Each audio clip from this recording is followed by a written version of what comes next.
Deepak builders end developers और निवृत्ति मोटकरी परिवार का एक्सक्लूसिव प्रोजेक्ट 3 लीव्स, ऊंची जीवन शैली का ऊंचा आनंद। For more details call 9823339180।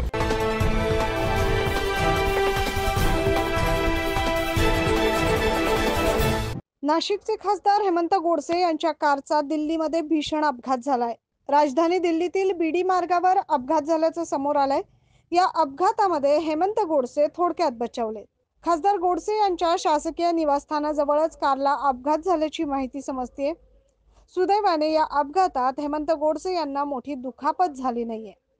Godse यांच्या गाडीचं मात्र मोठं नुकसान झालंय। दिल्लीतील त्यांच्या शासकीय निवासस्थानाहून बाहेर पडत असताना गाडीला मागून धडक बसली, यामुळे गाडीतील तिघांनाही मार लागलाय। सुदैवाने यामध्ये कोणतीही जीवितहानी झालेली नाही। छत्रपती शिवाजी महाराजांना अभिवादन करून आपल्या राजधानी येथील निवासस्थानी जात असताना हा अपघात घडल्याचं समजतंय। खासदार गोडसे काही वेळातच दिल्लीहून शिर्डी विमानतळ येथे दाखल होणार आहेत। Bureau report 9 news Maharashtra.